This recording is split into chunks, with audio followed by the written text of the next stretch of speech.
41. A perfect misunderstanding. Fighting the Imperial Guards. Even the four gods of chaos could only make out a hazy silhouette, a man over 3 meters tall, radiating unending fury. A terrifying golden-green battle aura burst from his entire body.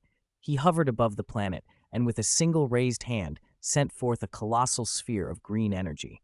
The instant it struck, the planet's crust fractured and detonated in a spectacular cosmic display. With a casual palm wave, countless Tyranids were reduced to stardust. The aura he shed made even the Necrons tremble. He was a warrior of wrath, a berserk god of war. The angrier he grew, the stronger he became. His rage seemed limitless. "Ha ha! He's mine! He's mine! He was born to be mine," Khorne declared first. Such a furious warrior was Khorne's preferred champion. He could grant him still more bloodlust, turn this universe's strongest fighter into his instrument. Maybe one day this berserker would join him to rip the head off that loathsome, perverted hermaphrodite. Afterward, Khorne would slaughter all her followers and leave nothing. If one asked Khorne whom he hated most, there would be only one answer: Slaanesh. In the pleasure palace, Slaanesh snorted. This enraged warrior was not her taste. She preferred artists of elegance or perfectionist fighters. A mindless berserker could not be allowed into Khorne's hands. He would make a mockery of her greater daemons and daemon princes.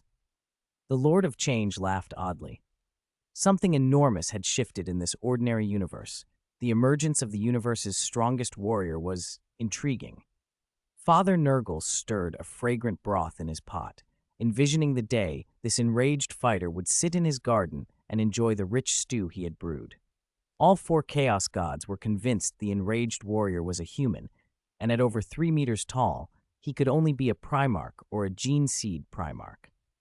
The golden aura that suffused him must be linked to the Emperor. A human Primarch, immense fury, terrible strength, and a connection to the Emperor, one name sprang to all their minds. What the Emperor had stolen from them would be returned. This enraged warrior would surely be corrupted. They thought of Angron, recently implanted with the Butcher's nails, whose mind teetered on endless rage. When Axis had erupted with rage in the Imperial Palace on Holy Terra, the roar had been noticed by the Chaos Gods. Only Angron matched the profile. Newly tortured, mind aflame. At first only Khorne had been interested in a berserker like that, but all four gods had now fixed their gazes on him. Could this being become the universe's strongest warrior? One could not judge a book by its cover. Still, this fighter's combat power was indeed among the greatest of the Primarchs. Poor Angron had no idea a wonderfully strange misunderstanding had occurred. He was being pinned with the guilt for someone else. The four gods were poised to corrupt him, the future berserker they believed the strongest in the cosmos. Above Holy Terra, more than a dozen custodians in golden power armor stood arrayed before Axis. They had been assembled to serve as sparring partners by the Emperor's command. A smile flickered at Axis's lips. He hoped they could play with him a while longer. The custodians were fully armored. Axis showed no sign of putting on armor. He intended to fight them bare-chested. Among the ranks stood an old acquaintance, Kai Gi, whom Axis hadn't seen in over 20 years. Axis greeted him loudly. "Yo, Kaiji, long time no see." Kaiji rolled his eyes. The kid had grown up, but what happened to his height? He was about as tall as a space marine, still a bit short compared to the custodians. "You know him?" asked the custodian beside Kaigi. The mission was strange. They'd come just to be sparring partners. What kind of person needed a dozen custodians for that? Initially, they'd thought a returning Primarch was the reason, but instead they faced a stranger. The fact that Axis refused armor and intended hand-to-hand combat was to many of them an insult. Kaigen nodded to his comrade. "How strong is he?" "Prepare to get beaten up," the other custodian said. "Game on!" Axis pushed off the floor. The ground cracked like a spiderweb beneath him. In the blink of an eye, he was in front of a custodian and threw an iron fist. The custodian reacted, raising his arm to block, but some strikes cannot be stopped merely by reaction. The first custodian flew backward as if hit by a battering ram. A huge fist-shaped dent marked his chest plate. The second managed to raise his storm shield in time, but 30 milliseconds later, Axis had seized his helmet and slammed him, shield and all, into a 3-meter-thick adamantium wall. Debris rained down. Axis snatched the power halberd of the third custodian. The master-crafted weapon sparked in his grip. With a tightening of his knuckles, the halberd shattered like glass, and Axis punched the man square in the face. He sailed backward like a kite with a broken string. A custodian sprung a surprise attack from behind and made a textbook mistake. Axis didn't even turn. The shockwave from his elbow shattered the visual array in the opponent's helmet. The droplets of blood that leaked out vaporized midair into a crimson mist. The custodian felt only dizziness before collapsing unconscious. The rest of the custodians surged in. Axis's perception of chi told him all he needed to know. Their forms had flaws. He grabbed a wrist guard, drove a punch into a waist, and executed an over-the-shoulder throw. Boom! Boom! The training ground's foundations shook. The custodian slammed into the ground and was instantly out of the fight. Ever played bumper cars? Axis quipped as he wrapped both hands around the helmets of two custodians and slammed them together. The gems embedded in the faceplates shattered and the helmets crumpled. The two whose heads had collided reeled, senses scrambled. Who am I? Where am I? Who are we fighting? They staggered, bewildered, and defeated. 42. Crushing the Imperial Guards, the invincible Axis. The remaining custodes shifted tactics quickly. They stopped meeting Axis head-on and instead flowed around him in a coordinated encirclement. Like streaks of molten gold, they weaved and darted, the bladed edges of their power halberds knitting into a lethal net, while the force fields from their storm shields overlapped into an almost impregnable wall. Axis only grinned. In the face of absolute power, everything felt pointless. His figure blurred. Then a moment later, the air split with a thunderclap as his fist, wrapped in a roiling ball of chi energy, slammed into a custode's shield. The storm shield's field overloaded instantly. Arcs of explosive energy flashed, and the custodes holding it felt his arms go numb from the aftershock. He skidded back dozens of meters, his boots carving 2 scorched furrows in the ground. His strength is actually increasing? One custodes muttered. No, he wasn't even taking it seriously before. Caesar ground out through clenched teeth, stifling the dull ache in his chest as he re-gripped his power halberd. He'd fought Axis over a month ago and knew the kid's patterns. That earlier battle had seemed intense. The custodes pressed hard, but Axis had been toying with them. He hadn't been serious then, and it was clear he had no intention of being serious now. The gap between them felt like a chasm. Axis vanished again and reappeared in the center of their formation. He stomped once, and the ground exploded inward. A shockwave rolled out in a ring and knocked the custodes off balance. Is this some kind of titan? Is this thing even human? Axis's hands shot out like lightning. He grabbed the arms of 2 custodes and spun his body, turning the 2 armored warriors into a spinning, crushing top. Bang! Bang! Bang! The custodes in the surrounding ring were hurled away. The 2 used as weapons convulsed, armor straining and joints groaning. The remaining custodes realized too late that they were not facing a mere fighter but something approaching monstrosity. Disperse! Remote suppression! Caesar barked. They pulled back, switching their halberds to energy projection mode. Plasma lances and bolter rounds hammered at Axis, a storm of fire meant to pin him down. Axis raised one hand. Golden-green energy condensed on his palm into a translucent barrier. The incoming attack struck it like pebbles on a mountain, no more than ripples. He stood with one hand on his hip and yawned, provocatively casual. Teacher Micardo wouldn't allow him to use full-scale chi bombardment on the custodes, so a defensive trick was fair game, he seemed to think. What is that? One custodes breathed. A void shield? An energy field? He's not wearing any gear.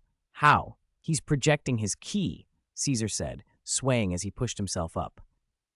This is Axis's unique energy. Be careful, he can project it outward. After more than 20 years apart, the gulf between them was cavernous. Caesar had once been certain he could handle Axis in armor. Now he and a dozen fellow custodes, all in power armor and fully armed, were being toyed with by a single youth. Axis waved, and the barrier shattered. The recoil from his chi sent the custodes stumbling. He flowed forward like a phantom, fists, elbows, knees, and boots delivering a storm of strikes, each blow finding gaps and weak points in the armor. Crack! One custodes' breastplate split. Boom! Another was launched through an adamantium training wall. Thud! One was seized by the throat and slammed to the ground. Do you surrender? Axis asked, grinning. The custodes didn't speak. He clawed at his hand, trying to pry his fingers open. Spirited, Axis nodded, and with a casual flick sent the man tumbling like a rag doll. He hit the floor and lay still, combat effectiveness gone. Silence fell over the training ground.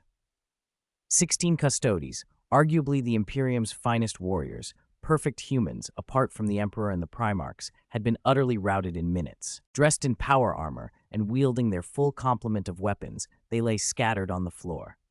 Axis clapped and turned to Caesar, the only one still standing. Everyone else had been knocked down. Caesar, with his long history with Axis, had been spared the worst. "How was it, Kaigi? After more than 20 years, I showed some restraint, right?" Axis said with a grin. "You might as well come over and knock me out with one punch," Caesar snarled, dark-faced. He'd sooner fight orcs hand-to-hand, fight Xenos with every hatred in him, than deal with Axis. And why leave him standing? "Want me to?" Axis said, smiling. Never mind. I surrender." Caesar tossed his weapon aside. Micardo, who had watched from the sidelines, stared at the data readouts in disbelief. Axis had relied only on a defensive projection and raw physicality. No Qigong waves, no energy bombs, no flashy range attacks. Merely by playing with them, he had flattened custodes who should, by every measure, have dominated him. It wasn't a matter of numbers. Even if there were twice as many custodes, the result would be the same. 100 times more would still be no guarantee if Axis unleashed his ki in full. He could rout legions. "Axis, that was impressive," Micardo said as he approached and inclined his head. "Thanks, teacher. These golden ones are fun," Axis replied casually. The custodes pushed themselves up, straightened their dented armor, and formed a line. The expressions on their faces had changed. Respect edged into their eyes. Axis's combat power had subdued them. "We still have 10 days. Should these custodes continue sparring with you?" Micardo asked. They were the best sparring partners Micardo could find. Anything stronger would mean calling in a gene-seed Primarch, or the Emperor himself. Upon hearing this, Custodian Caesar looked to Axis with hopeful expectation, silently wishing he'd hear that these warriors weren't worth the effort, and that the brutal training would finally end. Axis's reply disappointed him.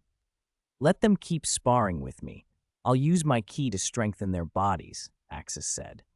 These golden-clad custodes were tough, and aside from them the strongest were the Primarchs. But without awakening their warp essences, even a gene-seed Primarch couldn't beat him, and Axis certainly wasn't the Emperor, so he'd just keep putting the custodes through it. Besides, they could become stronger. Axis wanted to see how a Super Saiyan's ki would affect them. Previously, he had been an ordinary Saiyan. After the transformation, he was a Super Saiyan, and the quality of his ki had changed. "I understand," announced the Emperor's command. "Axis, you will officially serve as custodian guard captain over these 16 custodes, leading this squad," Micardo declared. The dozen or so custodes stared in disbelief. Custodian guard captain was a real command position among the custodes, not just an honorary title. Typically, a custodes had to serve for long periods and receive formal designations, honorary titles like Admiral or Fortress Lord, before being elevated to captaincy. Axis clearly didn't meet the usual standards. He hadn't even received the ceremonial blessing of weapons and armor. He wasn't formally a custodes yet. They looked to Custodian Caesar to protest, but instead he stepped forward and bowed. "My highest respects to you, Axis, Custodian Guard Captain," he intoned, giving the Imperial Aquila salute. He had long known how much the Emperor valued Axis. This was the Emperor's arrangement, and that alone was enough. Better to follow than to cause trouble. Aligning with this new captain would help him carry out the Emperor's will. Axis laughed softly. "You're too kind, Kaige," he said, glancing over the rest of the dozen. After a pause of a few seconds, the remaining custodes followed suit, bowing and saluting in turn. Micardo watched, satisfied. Axis had won their acknowledgement. "Axis, your power armor and weapons are already being forged. What kind of power weapon do you want?" Micardo asked. "A pair of power gauntlets," Axis answered. "I prefer melee weapons. Fist-to-fist combat is what Saiyans like best." "Understood. Train hard with them. I want to see what your ki enhancement does." Micardo waved and left the training room. For the next dozen days, Axis remained there, training and sparring with his new subordinates. "Kaige, I only know you among them. "Could you introduce the others?" Axis asked. Custodian Caesar nodded and, beginning with the first custodes, introduced the others by name so Axis could become familiar with his squad. "Now everyone, sit cross-legged in a circle and hold hands. I'll channel my ki to strengthen your bodies," Axis instructed.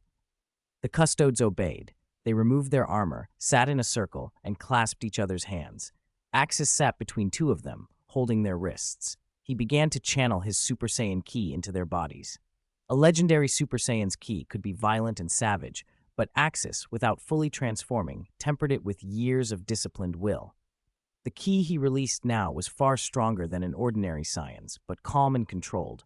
Through Axis's hands, it flowed into the others. He felt his ki move through all 16 of them, strengthening cells, nourishing tissue, making their bodies more resilient. The custodes felt it too, an indescribable sensation, like soaking in warm spring water, basking in sunlight, or returning to the safety of a womb, warm, soothing, and invigorating.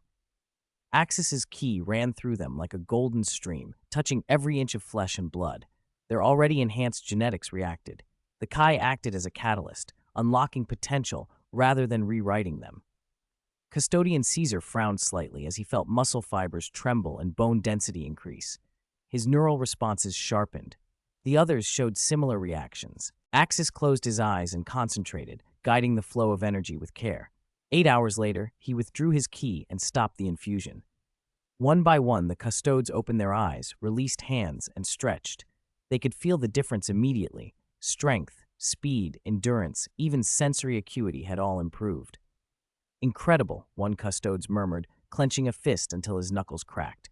"My strength has increased," another said. "My reaction time, it's faster," a different custodes added, making a grabbing motion so quick it left a faint afterimage. Custodian Caesar stood, drew a breath, and rammed his fist into the training floor. Boom. The metal flooring dented shallowly, a clear sign of increased destructive power. "This was only an initial ki enhancement," Axis said. "If you continue to receive my ki's nourishment, your bodies will grow stronger still." 8 hours of Super Saiyan ki had been equivalent, Axis estimated, to a year's worth of ordinary Saiyan ki. The custodes' combat effectiveness had risen noticeably by at least dozens of points. For the next 10 days or so, Axis settled into a strict routine. 8 hours a day, channeling his ki to temper the custodes' bodies, 4 hours sparring, and 8 hours of rest. After about 15 days in total, the physical attributes of those warriors, speed, agility, stamina, had improved by roughly 30%. Axis noticed that the first infusion produced the biggest gains. Later sessions still worked, but the returns diminished. He felt changes in his own body as well. Even without transforming, the potential of a legendary Super Saiyan was undeniable. His strength was rising almost daily. What he needed wasn't more push-ups or endless conditioning. A legendary Super Saiyan didn't get stronger from ordinary physical training. Axis needed to learn to control the power, to sharpen his mind, more accurately, to strengthen his soul. On the final day of training, he took the chance to ask his teacher, Micardo, a blunt question. Was he soulless? The advantages of such a condition were obvious: suppression of psychic power and effective immunity to warp incursions. Micardo gave a short, decisive answer. Psychic powers still worked around Axis. The Emperor and Micardo themselves could use psychic abilities freely in his presence. Sanctioned psychers in the Emperor's retinue showed no weakening when they came near him. "You're not soulless," Micardo said. "You're not even a psyker. Your soul projects into the warp, but it's as unremarkable as any ordinary human's." Micardo had used his own powers to peer into the warp and had seen Axis's projection there. Bland, middling, the sort of presence that would not draw the attention of daemons or other malign entities. That was a strange contrast to the violence Axis's body could exert. If not for the fact that his ki could partially resist the corrosive influence of the warp, granting him extra resistance, his soul would be virtually indistinguishable from an average person's. That anonymity was protection. It was nothing like a Primarch's gene seed soul, which blazes in the warp like a lighthouse and attracts every daemon within reach. Saiyans, Micardo mused, were not creatures of great spiritual radiance. Even Broly, the legendary Super Saiyan, had been manipulated by technology, altered by the Emperor's gene enhancement programs rather than being a natural-born phenomenon. A low-class warrior made terrifying by circumstance and modification, his soul was not some great beacon. Ki is your foundation, Micardo said. Your body has been strengthened, but Ki is the base of everything. Cultivate that. Learn to circulate it. Learn its other uses. But you told me not to train, Axis protested. He'd been doing push-ups, sit-ups, practicing punches, what he'd thought of as cultivation. I didn't mean those things, Micardo barked. Not more push-ups or pull-ups, not more calisthenics. Your body has already been enhanced nearly to its peak. Do you think ordinary exercises will beat gene modification? If that were true, everyone would be a custodian. The Emperor spent 25 years pushing your genes toward their limits. At this point, you refine skills, learn to fight in different environments, and adapt tactics. That's it. Even gravity training won't raise your body much further. You're at a bottleneck. If you want to grow beyond it, you must break it another way. Axis nodded, taking it in. He had the body of a legendary Super Saiyan, but an unremarkable soul. That left him vulnerable in ways he didn't fully understand. Could a great daemon of Slaanesh try to possess him like it did to others? Could his Ki actually resist such corruption? He dared not gamble. He didn't yet know how to strengthen the soul itself. A few days later, the Emperor personally presented Axis with a set of golden Aquila Terminator power armor. The suit was forged from auramite, an exceptionally rare metal whose defensive properties surpassed even adamantium and ceramite. Most importantly, at the quantum level, the armor was almost inert, less susceptible to the taint and influence of the warp. Along with it came 2 power gauntlets, one fitted to fire bolter rounds, the other able to fire an energy cannon and be reconfigured to discharge melta or plasma weapons as needed. Axis, the Emperor intoned, starting today you will officially become a custodian, fighting for the Imperium of Man. Axis accepted the armor and gauntlets. The Emperor had made the Terminator suit expandable. It could adapt to changes in Axis's height and frame, accommodating the dramatic increase in physique that would accompany his special transformation. The suit functioned like a combat shell that could grow with him. Still, Axis was cautious. He liked the protection of a combat suit, but the Warhammer galaxy was a brutal place. Radiation, cosmic rays, and warp-tainted pathogens made every excursion hazardous. Even in full armor, going out into that environment was dangerous. His life was more important than pride or display, and he would choose survival above all. 45. The Awakened One, the Emperor's true bloodline. After the Emperor performed the armor bestowal ceremony for Axis, he assigned an Imperial Dauntless-class cruiser to convey him. Axis, 16 custodians, and a single sanctioned psyker traveled together to the destination. The cruiser's commander had been given a secret order by the Emperor. The crew were forbidden to have any contact with Axis and his retinue. The living quarters allotted to Axis and the custodians were hermetically sealed, and only 220 daily portions of food were delivered to that section. 18 people, Axis, the 16 custodians, and the psyker, yet 220 meals. The ship's crew began to gossip that the custodians must be escorting some giant xeno life form. The captain immediately shut the speculation down, forbidding anyone on pain of severe punishment to speak of or inquire about it. If Axis needed to communicate with the Emperor, the accompanying sanctioned psyker would relay his messages directly via the Astronomicon. The cruiser's own psykers were to be bypassed entirely. The Imperial Navy's only role was transportation. When they reached the designated system, Axis and the custodians would leave in a landing craft and carry out the mission in absolute secrecy. The mortals aboard had no idea what the mission involved. The cruiser itself was immense, 5.5 kilometers long, 0.7 kilometers wide, with a crew complement exceeding 60,000. The section partitioned off for Axis and the custodians was cramped and hardly suitable for combat training, so Axis simply reinforced the custodians' bodies by infusing them with energy each day. Life aboard was monotonous. The only small relief came from the sanctioned psyker assigned to them, a striking blonde woman whose eyes would glow faintly gold when she used her power. At the time, the Emperor had not yet ascended to the Golden Throne, and psykers had not yet had their eyes burned out by his presence. How do sanctioned psychers communicate with the Emperor in the warp? Axis asked one evening. Through a pact and the Astronomicon, the woman replied, but she smiled as if the formality was unnecessary. Her connection to the Emperor ran deeper than most. I still don't know your name, Axis said. What is it? My name is Kasha, she answered, a name the Emperor himself gave me. Kasha, that's a good name, Axis said. Thank you, she said. So Kasha, do you know what this mission is about? What is your status in the Imperium? Axis asked. I know the details, Kasha said. When the mission is complete, I will use my power to erase everyone's memories of it to ensure secrecy. From now on, I will accompany you, relay messages to the Emperor, and handle any follow-up work.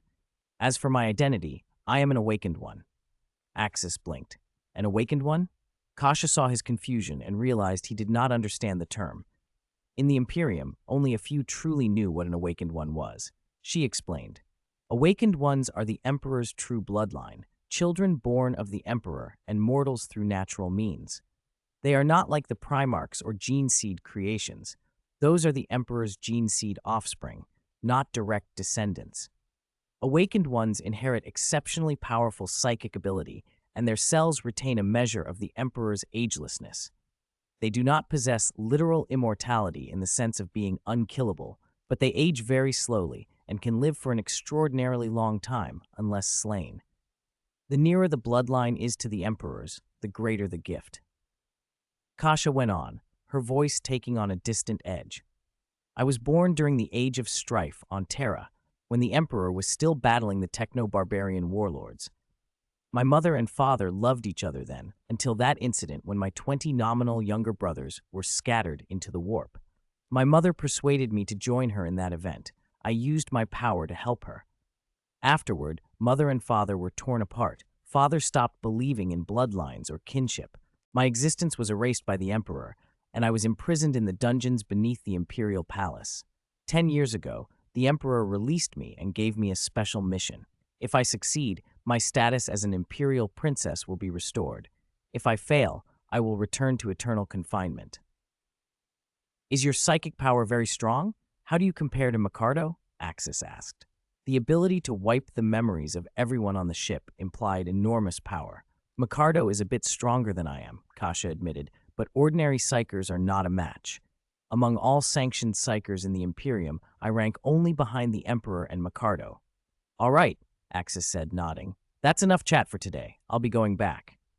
Wait, Lord Axis, Kasha called as he rose. If I need something in the future, could you do me a small favor? Of course, Axis said. The Emperor placed you at my side. If there's anything you need, I'll help. Psychers' bodies were fragile. Axis could even use his energy to fortify hers. Kasha's cheeks curved. Then, what would you say if I asked for your gene seed? Axis froze. I'm not a gene seed Primarch. I don't have gene seed. Not that kind of gene seed, Kasha said, smiling. I mean the kind that can give birth to life. Axis stared at her, speechless. The conversation had suddenly taken a personal, intimate turn. 46. Kaisa's special mission. At first, Axis didn't understand, but the moment the girl finished speaking, he grasped it fully. This gene seed is no ordinary gene seed. Her words, so forward, almost brazen, meant only one thing. Are the Empire's female psychers really this free with themselves? She asked for my gene seed, right after meeting me. Axis never believed in love at first sight. In his world, there was only lust at first sight.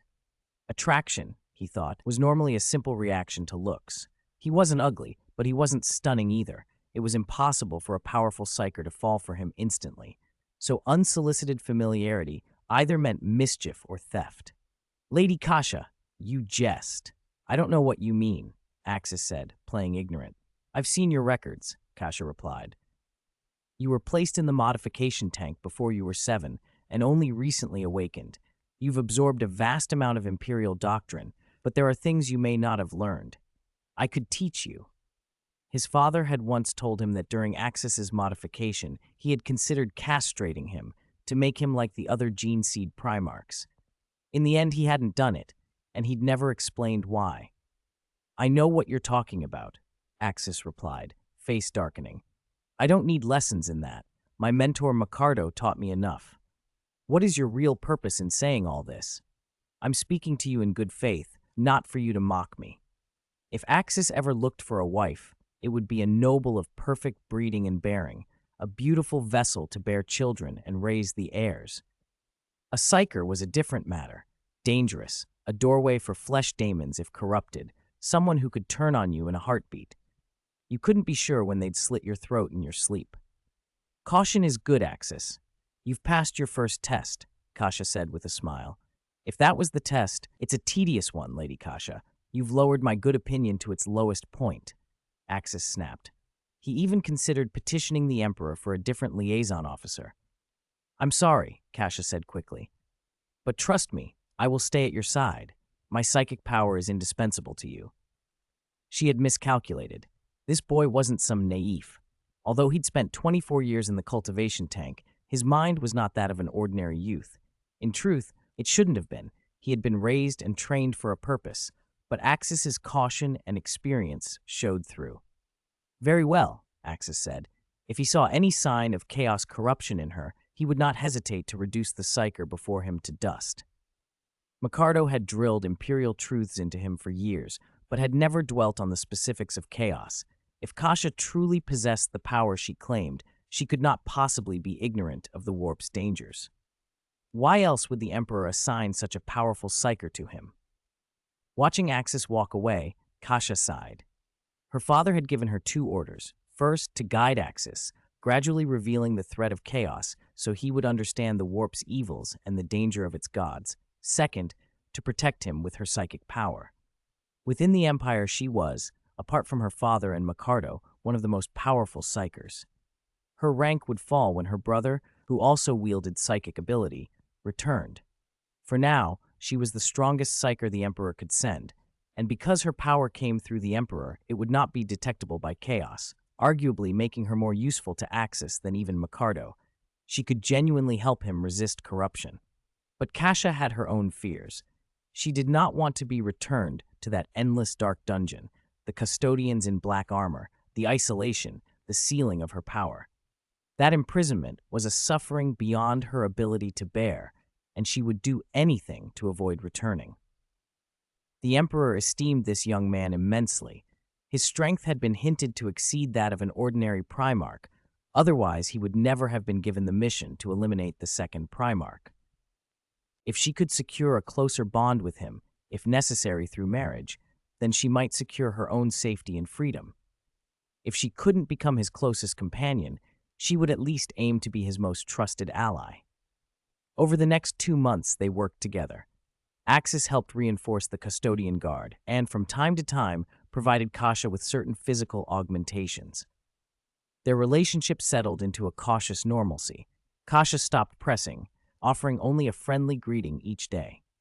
2 months later, the Imperial destroyer reached the target system. A dozen Space Wolves Legion ships were already in system.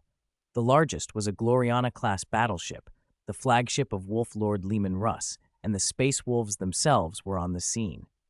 Russ is here too? Axis asked. Weren't we told he would be the only one assigned to this mission? 47. Extermination Order, reunion with Russ. Axis had wondered if sending his old man would be redundant. A powerful psyker had already been dispatched to scrub everyone's minds on the ship. Between that and the Emperor's arrangements, another body might be unnecessary. Or perhaps there was another plan. Maybe this mission was meant to be carried out by him and Russ together, with the Emperor arranging his return to the Space Wolves afterward. Axis's eyes drifted to Kasha, standing nearby. She had been sent by the Emperor. When she met his gaze, she smiled. Axis, after this mission, you will return to the Space Wolves Legion. Your father is here to handle the aftermath. Kasha's meaning clarified itself. Wiping the memories of everyone on a single ship would not be enough. Residents of nearby Imperial worlds and ordinary Imperial troops would also need cleansing. The plan was total. No one was to know anything about the Second Legion. Not a single unofficial scrap of history could remain. You mean this isn't just about destroying the Second Legion? Axis asked. You mean the mortal armies they led and the inhabitants of several nearby Imperial worlds are all to be destroyed too? Axis's mind wandered through grim comparisons. In this cesspit of a galaxy, chaos was abhorrent, but Imperial order wasn't necessarily better. If hell had layers, The Emperor's Imperium felt like the first level, while chaos-ruled worlds were the 18th. For ordinary Imperial humans, just surviving in comfort was a luxury, and that was in the 30K era. By the even more degraded 40K era, things were far worse. Relative to that, the greater good of the Tau appealed to many species because it offered a better life for common people. And with help from humans and other races, the Tau even produced a figure they called a Tau Va Goddess, proof to Axis of the potential of humanity when given agency. That absurd thought ricocheted into something else. The Emperor had accepted the worship of humanity for 10,000 years and had been deified, made into an existence that could stand against the Chaos Gods. Axis couldn't help but imagine a parallel. What if he accepted the prayers of a whole race? Would that turn him into something like a god? He doodled with the idea of Super Saiyan divinity, the tale where 5 Saiyans infused their ki into a 6th to create a Super Saiyan god. It was an impossible fantasy in the Warhammer universe. Mating with human women produced mixed bloods lacking ki, and only Saiyans had real ki. His best path might be pure Saiyan power, perhaps Super Saiyan 4 at best, and a later-life legendary Super Saiyan at most.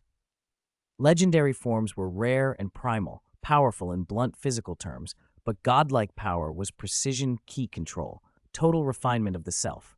Maybe if gods existed here, they would be gods of war or destruction, not morphological transformations. It was a useless musing, but it kept his mind occupied.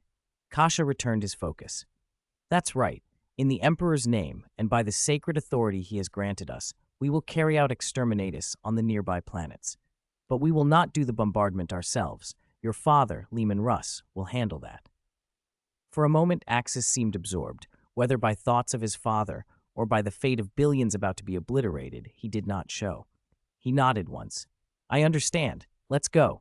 I want to see my father. Kasha had expected him to plead for the innocent civilians, or at least show more emotion. Instead, Axis was coldly indifferent to the prospect of tens of billions facing exterminatus.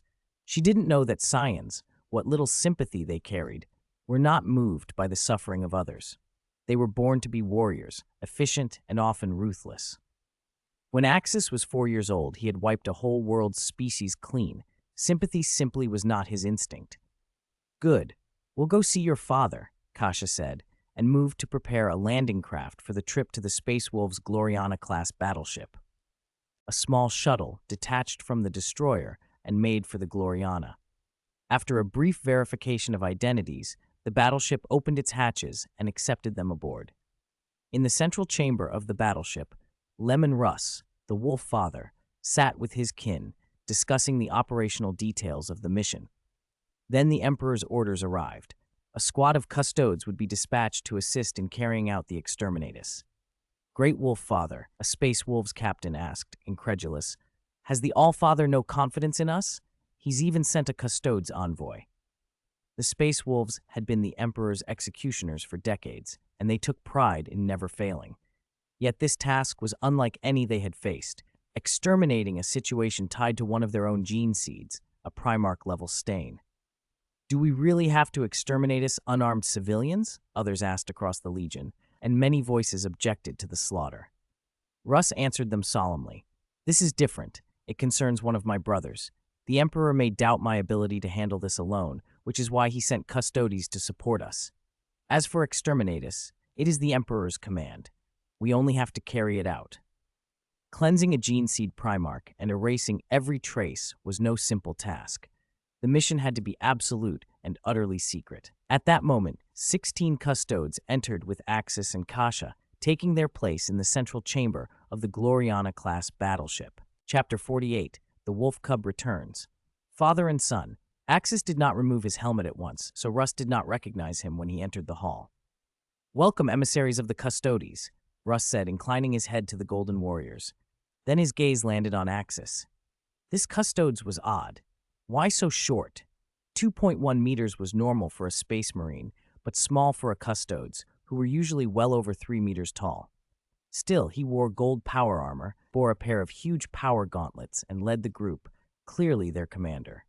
Then Russ noticed the fluffy, substantial tail coiled around Axis's waist. In an instant, a memory struck him, the boy whose tail he had once cut off. 24 years had passed. "My little wolf cub, are you really you?" Russ asked. "If I hadn't shown my tail, you wouldn't have known me, would you?" Axis smiled and removed his helmet. After more than 2 decades apart, he still looked like an 18-year-old. The genetic modifications he'd undergone prevented ordinary aging, and his Scion heritage kept him perpetually youthful. Russ laughed and strode forward, throwing his arms wide to embrace Axis. Axis, barely over 2 meters tall, felt like a child in the arms of the 3.8-meter Wolf King. "Please, I've grown huge. Can you put me down?" Axis said, half embarrassed. Being lifted by a giant drew stares. He flicked a glance at the custodes accompanying him. They kept their faces impassive, not daring to tease their leader in front of the Wolf King. Russ set him down and clapped a huge hand on his shoulder. "The All-Father really surprised me. I had planned to fetch you to Holy Terra myself next year, but you came here instead. Have you become a custodes? Or is the modification only halfway done? Why are you so short?" "My modification is complete," Axis replied. "As for the height, let's call that a racial advantage. Besides, it's easier to find a wife at this height." He sounded perfectly unashamed.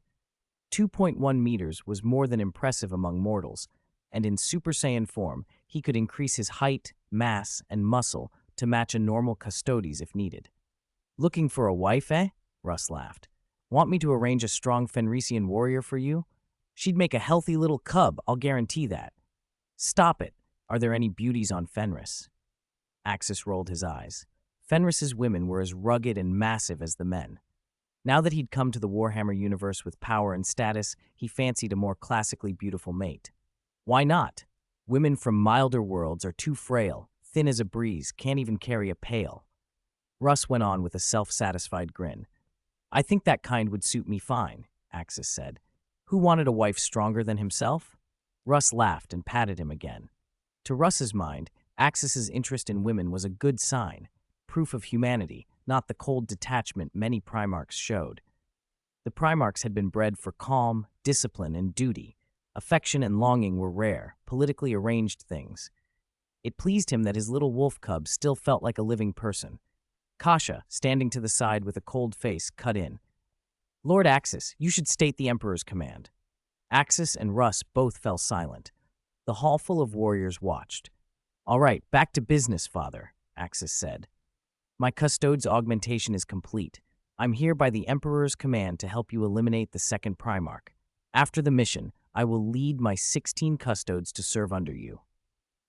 This was the Emperor's reward for Russ's work, gifting access to faster-than-light ships and advanced energy weaponry. The custodes would embody the Emperor's authority and assist Russ on the special task he'd been given. "Is that so?" Russ said quietly. "It seems your strength has surpassed mine." Axis nodded. If he hadn't been capable, the Emperor would not have sent him. Russ sighed, a deep, weary sound. "With you and your 16 custodes by my side, I have absolute confidence that we can take him down." Being the one to kill a brother was not a role anyone chose willingly. Russ had already donned the image of a barbarian in the eyes of his peers. He was the one most likely to carry out what needed doing. He could only imagine how the other Primarchs would react when they learned the truth. Axis read the sorrow behind his father's mirth. Despite the rough exterior, Russ was a subtle, wise leader. "Father," Axis said, voice firm, "this time I'll take care of the second Primarch. You handle everything else." 49. Can cultivators use ki? To outsiders, Russ seemed like an utterly barbaric monster, a beast, but in truth, he was a man masquerading as a beast. Leman Russ was also extremely intelligent. After Russ dealt with the second Primarch, how would the other Gene Seed Primarchs view him? It wasn't hard to guess. There was even a popular saying in the 40K era, if the Space Wolves came for you, there was still a chance to argue your case. If the Dark Angels arrived, your death was certain. The Dark Angels and the Space Wolves both carried out the Emperor's dirty work, but the Dark Angels' work was the filthier of the two. Annihilation and purges. "What are you talking about? This is a mission the Emperor entrusted to me. My brother will naturally be defeated by me," Russ said. Since his other brothers had returned, Leman Russ had already noticed that his combat talent and physical conditioning were a little stronger than the others. The Emperor had explained why.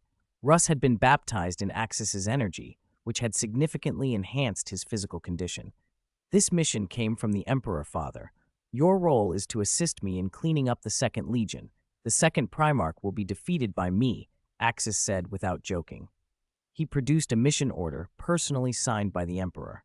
The assignment was explicit: ensure the complete elimination of the second Primarch. Russ's face changed when he saw the Emperor's signature. I understand. You've come a long way. Rest for a while. Tomorrow we'll go deal with those traitors. Russ waved a hand. Axis, come with me. We haven't had a proper talk in a long time, father and son. He ordered a few space wolves to escort the custodian guards and Kasha away, then led Axis to his private room. He needed a serious conversation with his son. My little wolf cub, you can't act openly on this. If the other Gene Seed Primarchs find out you killed their brother, the consequences will be dire, Russ said, looking at Axis. Axis had a promising future. If news spread that he had slain a Gene Seed Primarch, the reaction wouldn't be merely displeasure. The Gene Seed Primarchs were second only to the Emperor in power. The idea of a non-Primarch, indeed a former custodian, standing above one of them would provoke hatred and retribution. Even if the act had been ordered by the Emperor, Axis's position made the situation far more dangerous for him than it would be for Russ. But this is the Emperor's command. Am I not to obey it? Axis smiled. To him, the Emperor's command was absolute, as unquestionable as an order from a tyrant like Frieza would be to a Saiyan. Russ was silent for a moment, then answered, Very well, you will defeat the second Primarch. I will handle the aftermath. It wasn't impossible. Russ could absorb the blame and redirect the Primarch's fury toward himself. The mission was secret. As long as the Space Wolves kept it, no one would know Axis was the killer. The Emperor could plausibly tell the other Primarchs that the second Primarch had gone missing during the Zidane War. People weren't foolish. Clues would be traced, and those traces would point to Russ, not to Axis. That was protection for Axis, and Russ suspected it might even be the Emperor's intent. Dispatch Russ to shoulder the burden. All right, let's change the subject. Do you still want your things? Axis asked. Before leaving, he had specifically entrusted his cultivator seeds and King Vegeta's password box to Russ for safekeeping. He had not taken them to Holy Terra. Those items could not be exposed. I've kept them close at hand. Russ moved to a cabinet, opened a safe, and retrieved Axis's belongings. Whether cruising the void on the Glory Queen-class battleship or back on Fenris, he had kept Axis's items with him. Axis took the safe from Russ and opened it. The cultivator seeds and King Vegeta's password box were perfectly preserved. Axis, what exactly are these green seeds? Russ asked, curiosity showing. Carrying them so long, his psychic sense could detect a powerful force, the same one he had felt earlier on Axis. They're useful things, Father, Axis replied. They're biological weapons called cultivators. They possess extremely powerful combat capabilities. Cultivators were valuable. High-ranking Saiyan warriors often deployed them on missions. If you were strong enough, a cultivator would not disobey, even if ordered to sacrifice itself. Terrifying monsters. Can you control them? Russ asked. I couldn't before, but I can now, Axis said. They're ferocious and cruel, but they obey a presence stronger than themselves. If commanded, they won't hesitate to die for you. They came from the same place as you, yes? Can these cultivators use ki? Russ stroked his chin as he asked. Axis looked from his adoptive father to the green seeds in his hand. They had come from the Dragon Ball world just like him. If he retained his ki, perhaps they had retained theirs too. A bold idea formed instantly in Axis's mind. Chapter 50, Experiment, a powerful cultivator. This is promising, very promising. If I possess ki, then it stands to reason these cultivators should too. After all, everything here traces back to the Dragon Ball universe. Axis, are you sure about this? These cultivators should have ki, right? Leman Russ asked. They should, but I want to test it first. Do you have any good soil, Father? Preferably nutrient-rich, Axis replied. He wanted to plant a cultivator right away. If the one he raised turned out strong enough, he could even use it for dirty work. Maybe have it embrace a second Primarch and self-destruct, blowing him to pieces. My Gloriana-class battleship Hrafnkel has a special cultivation chamber where we grow vegetables. The soil there is top-grade black earth. Would that do? Russ said. Gloriana-class battleships were huge and often needed to be self-sufficient. Their photosynthesis rooms even housed small artificial suns to grow fresh food for the crew. "Yes, Father. Have someone dig up some soil and bring the best nutrient solution from the ship," Axis said. Good soil and high-quality nutrients were essential for cultivating a strong cultivator. The nutrient solution Axis had originally brought from planet Vegeta was standard and likely past its prime after 20 years. Cultivators could survive on water alone, but to get excellent results, you needed more. Leman Russ nodded and summoned several space wolves. He whispered instructions to them, and they left. A short while later, several space marines carried in meter-high vats of the ship's black soil and a handful of large barrels filled with the advanced nutrient solution. "All right, let's begin," Russ said. "I'm curious to see what we can grow." Besides Axis, this was another life form capable of wielding ki, and Russ wanted to witness it. Axis produced a green seed, took a wooden stick, poked a hole in the soil, and dropped the seed in. He buried it, then poured a generous amount of nutrient solution over the spot. At first, nothing happened.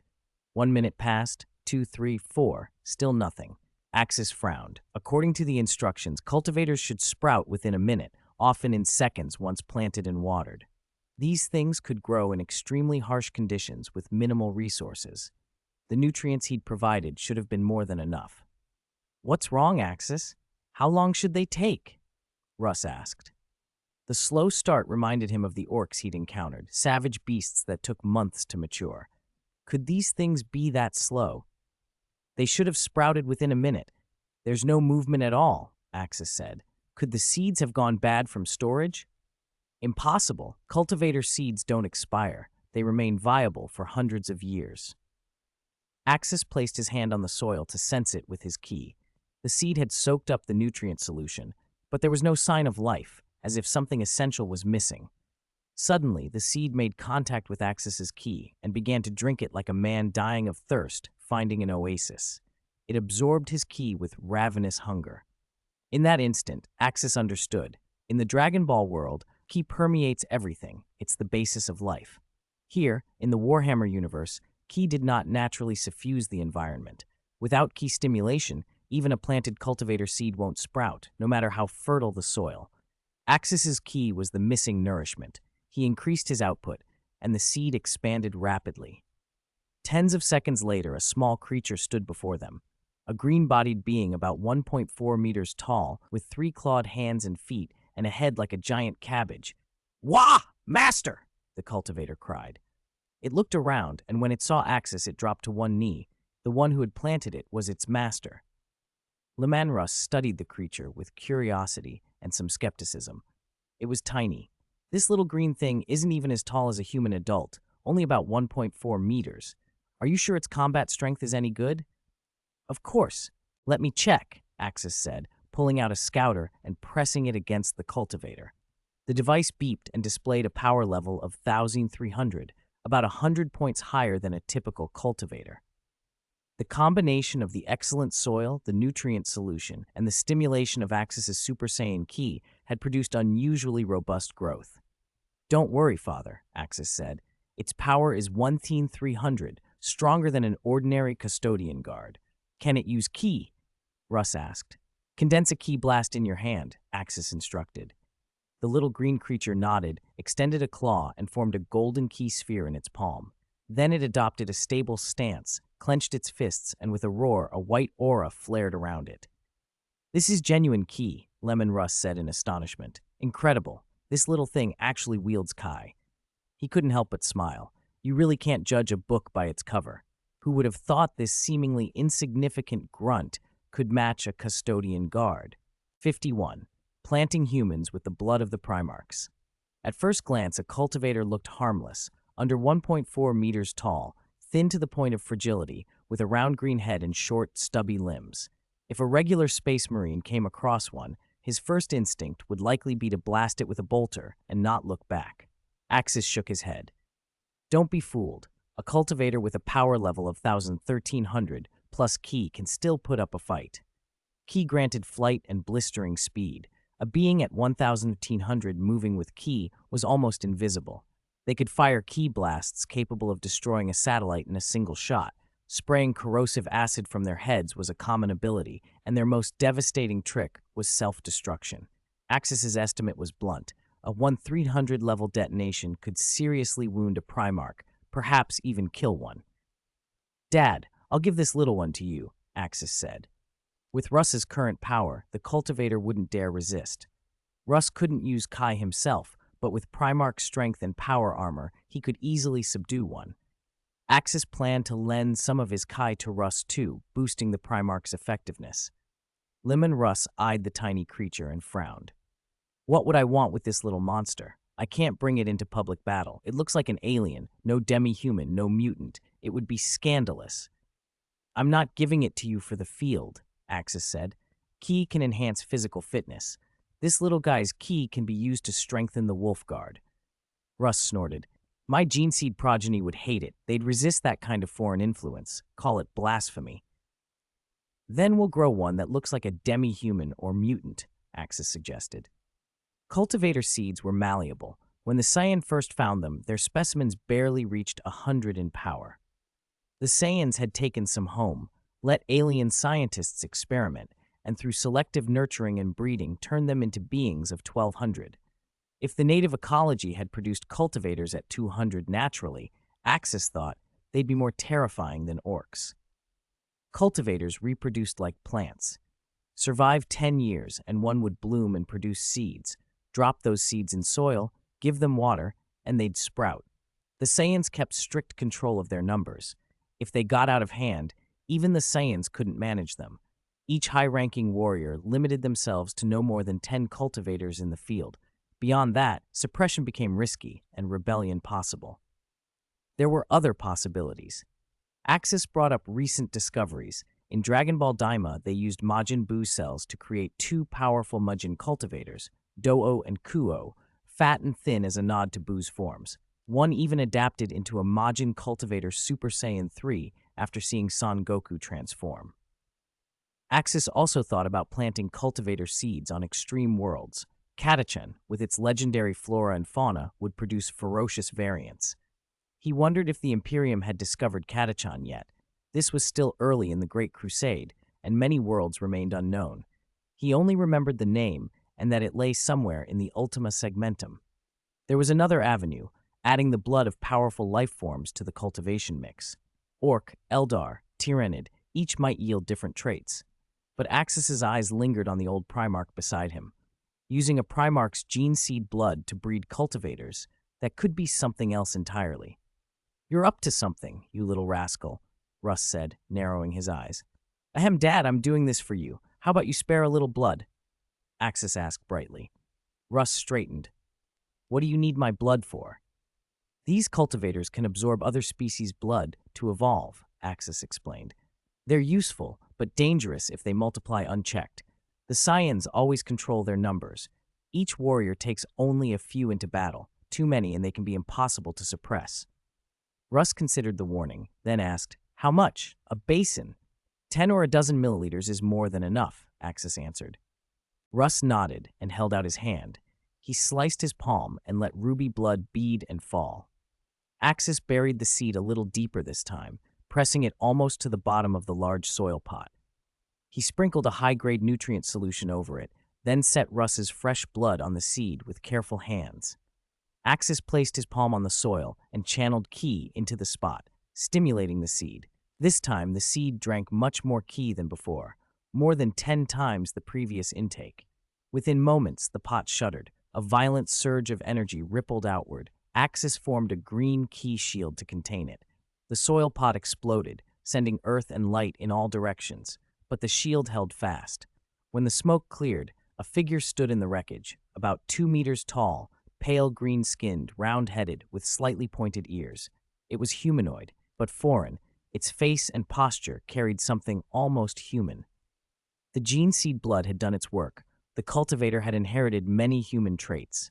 Aside from the green skin, the pointed ears, and an absence of reproductive organs, it could be called a demi-human without exaggeration. "Father!" the creature cried, its voice clear and filled with recognition. 52. Subspace Link, Special Gene Offspring Link. The little creature's greeting left Axis and Leman Russ momentarily speechless. Had it learned to speak that quickly, it still made a strange kind of sense. In other tales, cultivators could understand commands right after birth, and in Dragon Ball, Daima, newly born beings had spoken immediately. Axis, is it calling you? Russ asked. No, it's calling you, Axis replied with a shrug. He'd only supplied a sliver of Kai. The real raw gene seed had come from Russ. Axis tapped the scouter on his glasses. Beep, beep, beep. Power level, 5,000. Russ whistled under his breath. 5,000. Even among Saiyans, that was a respectable mid-tier warrior, and with key amplification, the potential was enormous. The newborn cultivar rushed up to Leman Russ, bowed, and grinned up at him, calling happily, Daddy! Russ stared, jaw slack. He glanced at Axis, then down at the small, green, almost subhuman thing by his feet. It was born the same way as an orc, green, sprung from the ground, and Russ felt a prickling suspicion that there might be some link to the orcs. At the same time, there was a familiar, inexplicable tug in him, the same strange bond he'd felt with his other gene seed offspring. He couldn't explain it. Axis, I've just gained another gene seed offspring, Russ said in a daze. And he's an alien offspring. This special cultivar absorbed your blood to grow, Axis explained. Roughly 50% of its genes are from you, the other 50% from the cultivar. Strictly speaking, he's your gene seed offspring. Under the new Empire's laws, he counts as a subhuman. Axis didn't need to point out the power reading. With 5,000 in Ki on top of that, this thing was dangerous. Russ in his power armor might not be a match. Kai amplification was terrifying. A power level of 5,000 might not rip a planet's core out, but leveling a continent? That was barely an exaggeration. Russ reached out and patted the little green head. The creature beamed. It had 4 prominent canines, the same distinctive teeth Russ had seen in his other offspring. Axis gave it a look. Let's name him, he said. From today on, you'll be called Do-O. Yes, master. I am Do-O, the creature cried, turning respectfully to Axis.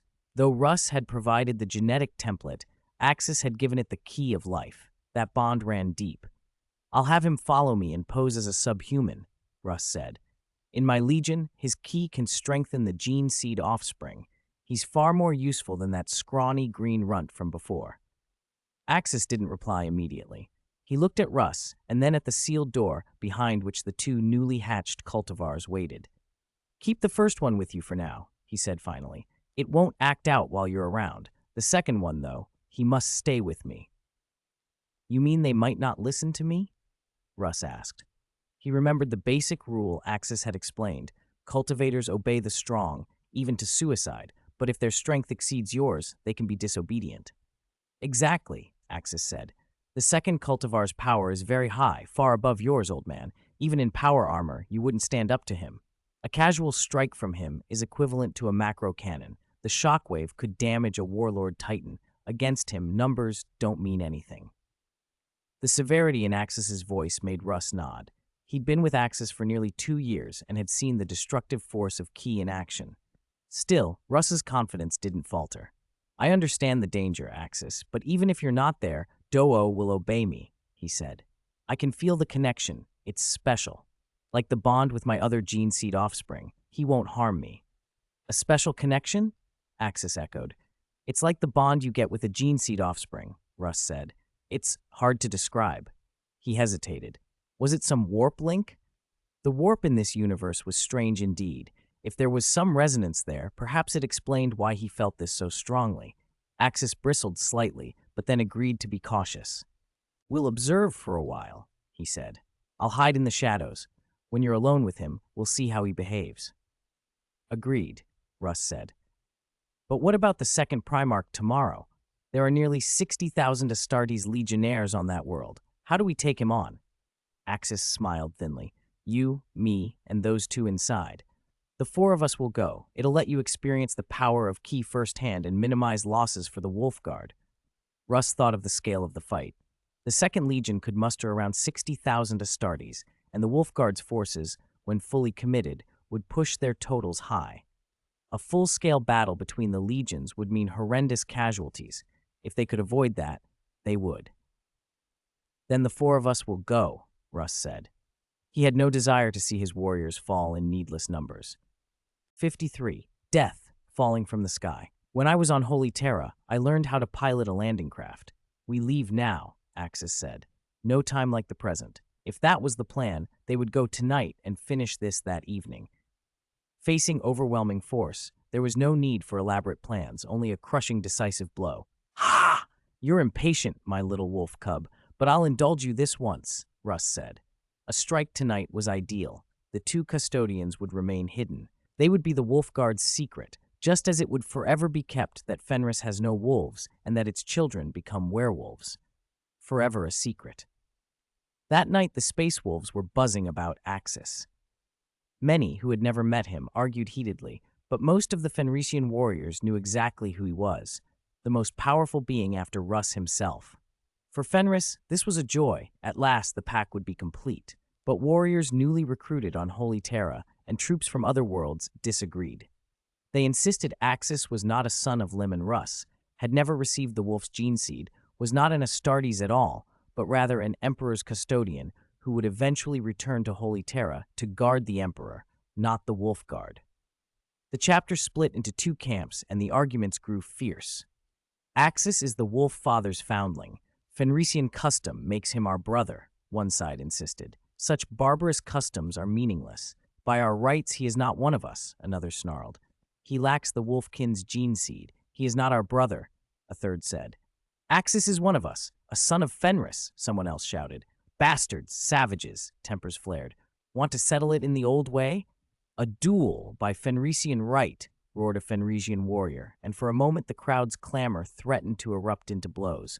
None of it mattered to Russ. He had already put Axis and the two custodians aboard a small landing craft and set a course for the planet below. After an hour's descent, Axis piloted the pod through the upper atmosphere and down toward a wasted, desolate world. Its human inhabitants had been slaughtered. The Second Legion lay fractured. Most of its warriors, under their Primarch Zidon, had been twisted by horrific genetic modifications into alien things. A few hundred, however, still resisted. Astartes, who had preserved their sanity, who rejected the Primarch's corruption and remained loyal to the Emperor. They were the ones who sent word of the Legion's betrayal. No wonder the Emperor wanted to purge the Second, Axis said. The gene seed's influence is terrifying. These loyal warriors, we must protect them, Russ replied. Their gene seed is contaminated. They could break and turn traitor at any time, Axis said. Russ's eyes were cold with purpose. Your medical pod can now be produced in small batches. We can remove the infected gene seed from their thyroids and chest cavities and replace it with the Space Wolves' gene seed. Make them our sons. He explained that ordinarily the gland in the throat could be extracted once every 5 years, and the chest organ only at death. But with the medical pod, the procedures were possible with far lower mortality. Even without the pod, it could be done. But the death toll would be higher. I can sense them, clustered together in one sector, Axis said. I'll be careful when I attack. He rose, literally, floating up from the lander, higher and higher. The two custodians took Leman Russ by the arms and lifted him as well, bearing him aloft so none of the wolves could see their movement. Russ watched, puzzled and a little apprehensive. Axis, what are you going to do? He asked. A trick I've been wanting to try, Axis said, raising his palm. He began to gather ki. A brilliant white light congealed above his hand. As a legendary Super Saiyan, Axis's ki tended to boil outward uncontrollably in battle. Controlling it had taken him 2 months of training aboard the ship. The custodian's presence had helped. He had exercised control by feeding them ki every day, honing the restraint he needed. Now he intended to use a technique he'd learned from Majin Buu. The white ki formed into a titanic sphere that shone like a second sun. A hush fell over Russ as he stared at the impossible globe of light. Watch closely, Father, Axis said. With this move, I'll clear half of the Astartes on the planet. He smiled, cruel and confident. The white sphere cracked like an egg and unleashed countless beams of blinding light. Axis extended his senses across the hemisphere. Everything alive within that side of the world registered as a target. The beams fanned out and began to fall. Pop, pop, pop, boom, boom, boom. It was as if the sky itself had opened and rained white death. The renegade Astartes never had time to react. The blast struck unerringly, tearing armor and bodies apart in blinding flashes. Mountains, bunkers, subterranean halls, nothing concealed them. The white strikes pursued victims into rooms, under overhangs. There was no shelter from the light. The night side of the planet turned to day as explosions lit the horizon. A chorus of detonations rolled across the hemisphere. In an instant, tens of thousands of traitors were gone, blown to fragments by an assault that fell from the heavens like divine judgment. Russ stood rigid, his face unreadable, shock plain in his eyes. The display was beyond terrifying.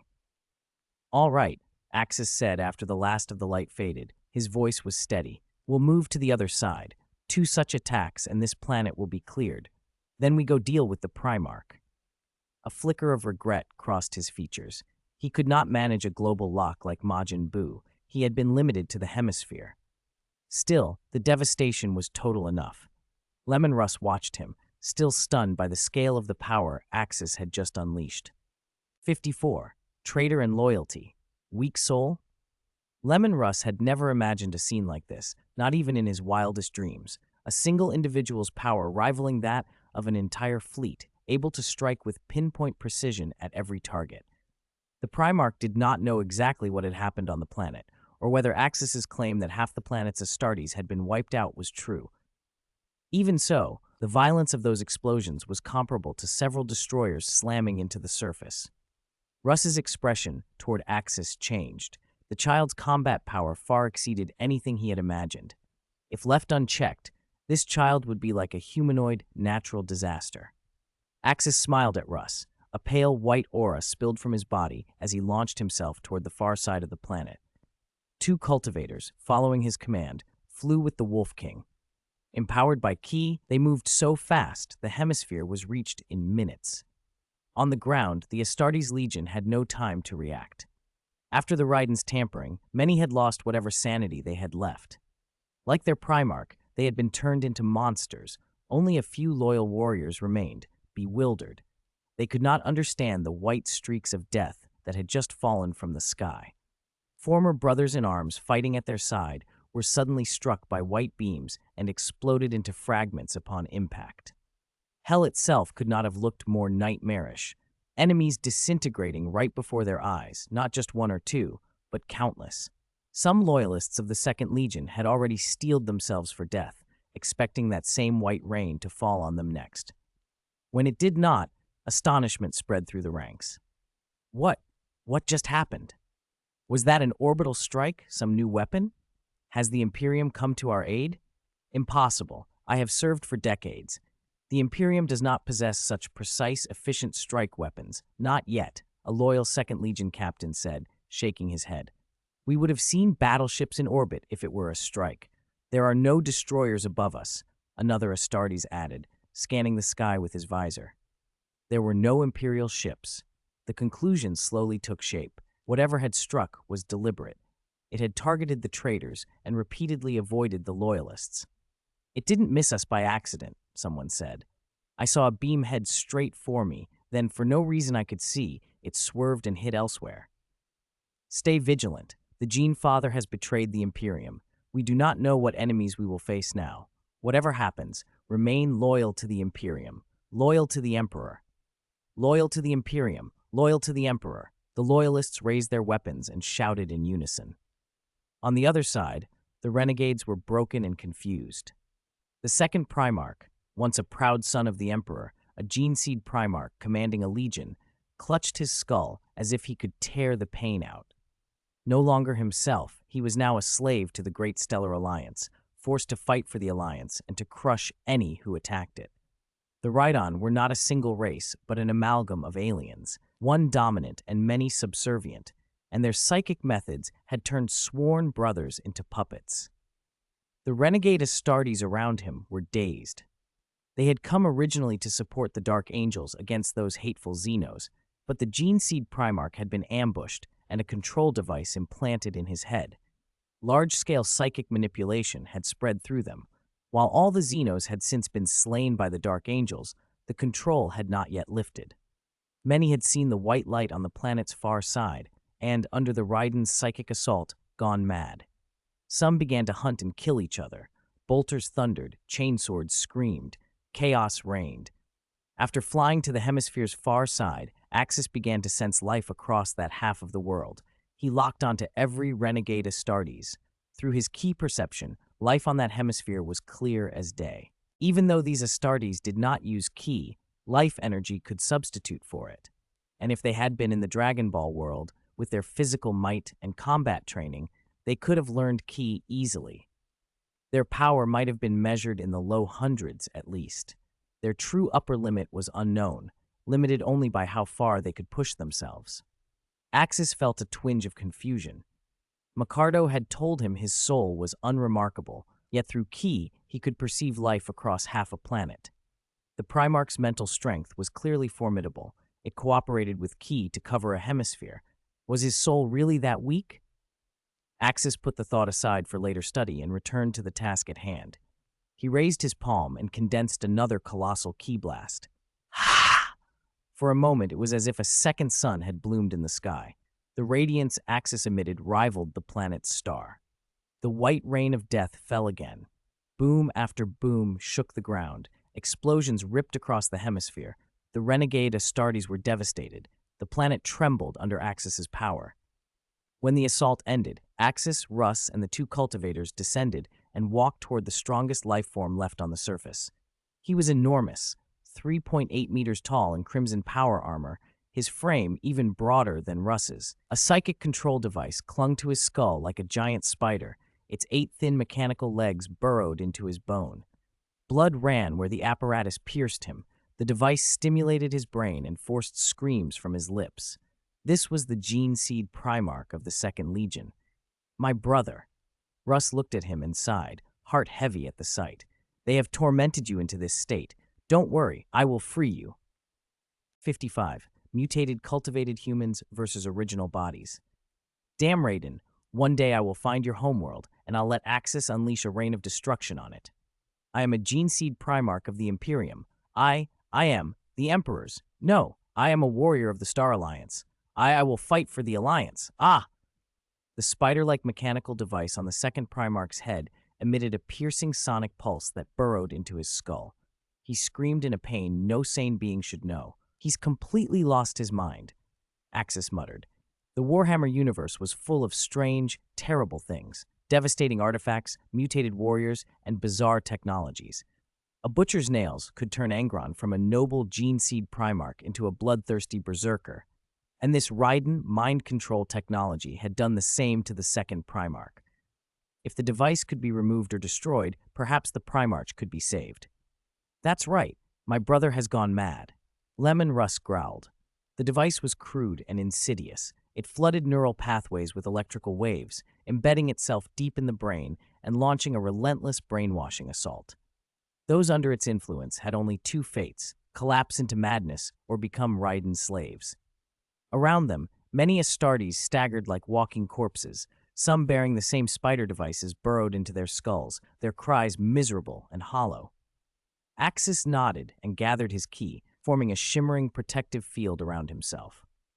Scions possessed planet-shattering power, but facing Warhammer's strange technologies, even they had to be cautious. In the original story, Broly had been controlled by his father's device. In the film, his father had fashioned an electric collar from ship debris to keep him in thrall. Such things could break even the strongest wills.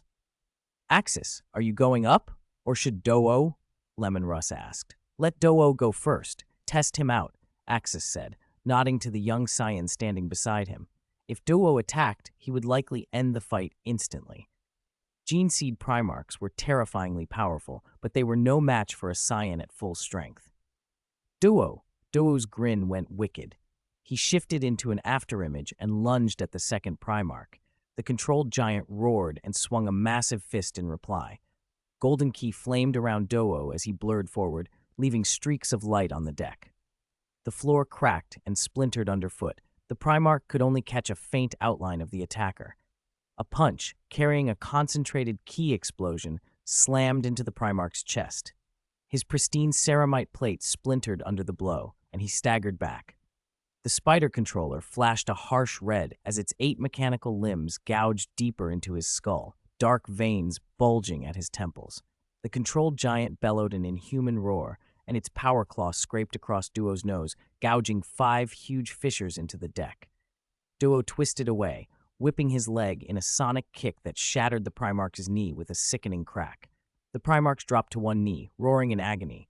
"My skull is burning. Emperor is a cage." The second Primarch's voice came out as grinding, mechanical fragments.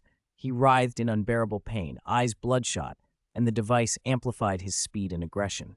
He kept up with Duo, snapping at him with terrifying ferocity. They collided again and again. Each impact sent visible shockwaves through the air. The deck buckled and cracked. Raw explosions of displaced air echoed like thunder. Axis had not expected a Gene-Seed Primarch in power armor to be able to match Duo blow for blow. The Primarch's physique was formidable, blows that could shred tank armor, while Duo's golden-green key left after images as he struck like lightning. Duo landed a savage uppercut to the Primarch's jaw. The head snapped back, vertebrae creaking. The Primarch recovered instantly, its knee ramming Duo's abdomen like a battering ram and launching him through 3 layers of alloy bulkhead. Duo spat blood, but his eyes burned brighter. He slammed his foot down, broke the sound barrier, and streaked back in a trail of sonic boom clouds. The Primarch's pupils narrowed, its instincts barely tracked the blurring trajectory. Duo's fists hammered in a relentless storm, each strike aimed at joints, ribs, temples. The Primarch's ceramite exploded away, but the giant's toughened body still withstood the assault. Then, in a blur, the second Primarch grabbed Do-O by the throat and slammed him into the deck. Blood trickled from Do-O's mouth as a golden-green light flared from his palms. A concentrated Qigong wave detonated and blasted the Primarch backward. Do-O drew back, hands clasping as a large sphere of Qi gathered between them. A golden-green Qigong wave shot forward and detonated at point-blank range. When the smoke cleared, the Primarch's upper torso was a ruin of shattered flesh and armor. He forced himself to his feet. Do-O surged forward and cracked the Primarch's temple with an elbow. There was a sickening crunch, a skull fracturing, but the giant merely staggered and roared, counterpunching with savage force. The blow sent Do-O flying hundreds of meters, carving a deep gully in the ground. Do-O prepared to launch himself again, but Axis interrupted. "Now it's my turn." Against raw physical strength, the difference between a Saiyan and a Gene-Seed Primarch was glaring. The Primarch was the Emperor's masterpiece. If one of them could wield Qi, their power would be unimaginable. Axis phased in behind the second Primarch and delivered a brutal hand chop to the giant's neck. Axis's seemingly light blow made the second Primarch's whole body shudder, and then he crashed to the ground. Pain racked him. His neck had even been fractured by that single strike. "That was only 1/10 of my strength," Axis said, arms folded, amusement playing across his face. "I'm surprised you didn't collapse." He didn't press the attack. Saiyans had a terrible habit. When they had the advantage, they loved to toy with their opponents. Axis had inherited that trait perfectly. If a Saiyan didn't mess around when he could, he felt he'd be betraying his bloodline. "Ah!" The second Primarch roared, furious. He swung his head and slammed a fist into Axis's face. Axis didn't bother to dodge. He took the blow with his forehead. With a solid thud, Axis was fine, while the second Primarch staggered backward, clutching his hand. "Heh, heh, hey, tickling me? Hit harder." By now, the second Primarch had lost himself in rage. His eyes were red, his fists flying wildly. His speed and strength were terrifying, but to Axis's Qi senses, they were almost motionless. He drifted left and right, easily slipping past the flurry of blows, and when he felt like it, peppering the big man's head with a couple of casual hits. Gene-Seed Primarchs were absurdly resilient. This living sandbag was tougher than the Custodes. After dodging another attack, Axis extended a single finger and flicked the Primarch's scalp. The second Primarch's brain buzzed, his vision blurred, and he was thrown backward, smashing through scores of buildings before landing among the ruins. He didn't move for a long time. Everyone knew that if a Gene-Seed Primarch awakened a warp essence, he could become something terrifying. During the Battle of Prospero, Leman Russ himself had come up against Magnus's psychic might. Gene-Seed Primarchs descended from the sub-gods of the warp and were born with psychic potential. If this dying Primarch could draw on that power, things could get interesting. and it would be a chance for Axis to test new key techniques. Leman Russ, watching from nearby, frowned. Axis could have finished the second Primarch with a single blow. Instead, he appeared to be playing with a Primarch. Slowly, the second Primarch rolled to his knees and tried to stand, but he couldn't. He hadn't been at full strength to begin with. He'd just fought Do-O and was already badly wounded. Worse, something attached to his head had been exerting mental control, frying his neural pathways and leaving him fighting without technique or coherence. "That thing on your head is doing a number on you. Let me help," Axis said. He thrust out a finger, and a golden-yellow beam lanced out, striking the spider-like controller perched on the Primarch's skull. With a crackle, it shattered into pieces, the shot surgical in its precision. It tore the external device to shreds without blasting out the parts embedded under the bone. The Primarch howled in agony. The external portion of the device had stopped functioning, but the components implanted within the skull continued to shred his neural tissue. He convulsed, his body twitched, as if death were close at hand. Forcibly removing such objects had always been dangerous. Any rough extraction risked catastrophic brain damage or instant death, like some of the tragic cases from Angron's history. Axis hovered over him and placed his palm on the Primarch's temple. A soft, milky white light pulsed from his hand. Unlike destructive Ki, this energy felt gentle and warm, life energy. Ki was mysterious. Besides being a weapon, it could nourish and heal. In the 2 months of training since they'd arrived, Axis's mind had sharpened. He'd learned to manipulate Ki in subtler ways, understood anatomy better, and developed techniques for strengthening tissue without killing it. He'd even experimented while reinforcing several custodies and while working with other subjects, and those experiments had taught him how to guide life Ki to promote growth and repair. Last night, after further practice, he'd felt confident enough to push this gentle control further. "Axis, what are you doing?" Leman Russ asked, stepping closer. "Don't worry, Father.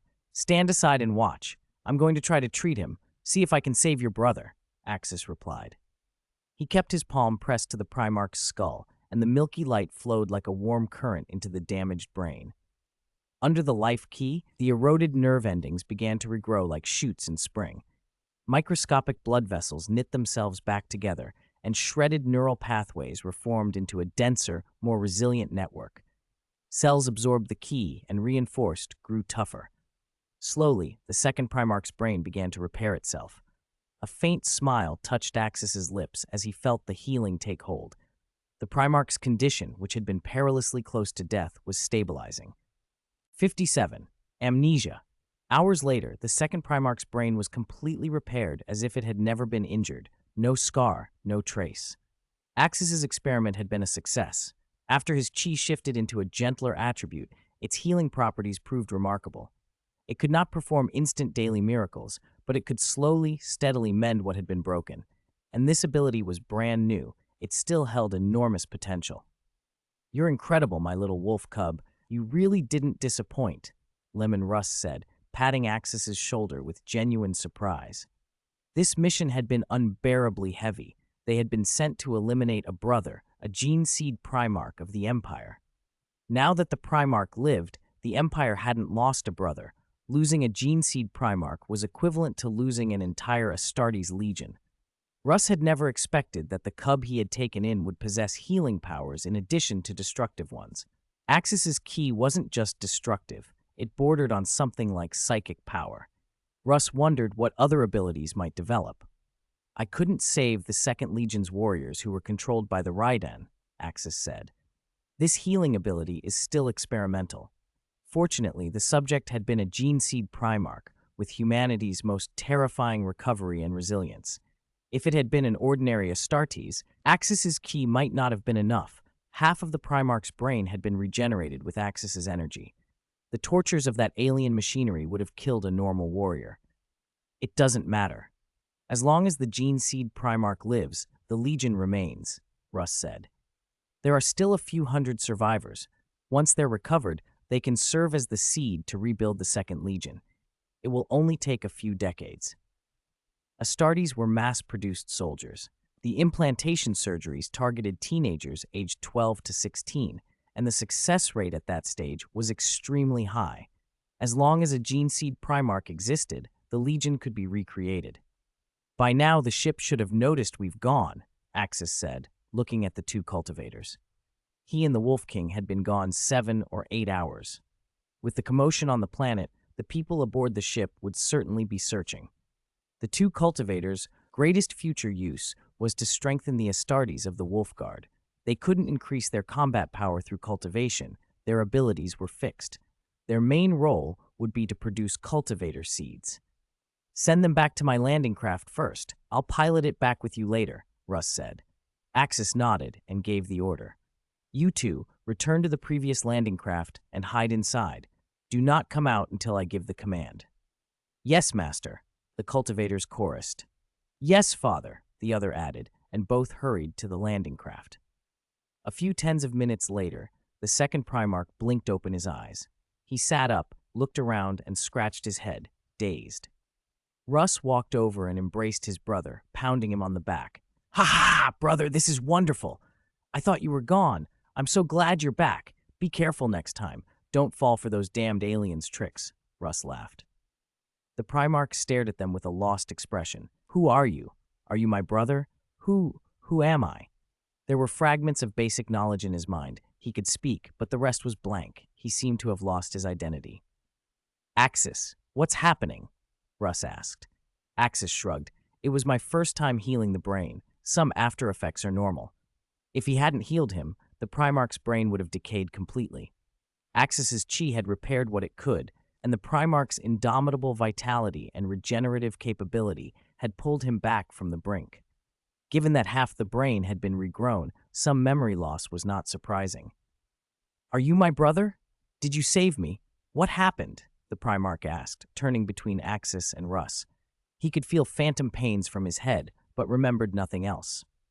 What should we do? Will he be an idiot now? Russ fretted, looking to Axis. I'm not an idiot. I still have basic cognition. Don't call me that, the Primarch said, bristling. I've lost my memory, but I'm not stupid. Don't worry about the memory. Let the Emperor handle that, Axis said. What's important is he's alive. Send him back to Holy Terra. Our mission is complete.